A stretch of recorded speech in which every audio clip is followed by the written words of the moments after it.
We hosted a soap and candle making workshop at Sime Darby Plantation Future Fest 2024 on Carey Island. The event spanned 2 days and was packed with fun activities including high-tech robotics, science demonstration, cooking, live music by the band 7x7, and much more. In our session, participants learned to craft their own soap bars using coconut oil-based soap, adding essential oils and colorants before pouring the mixture into various types of silicone molds.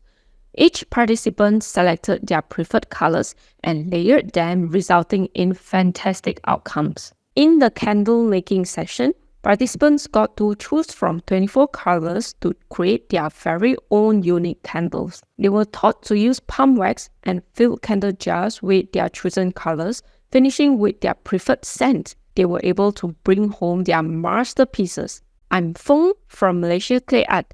See you at the next one!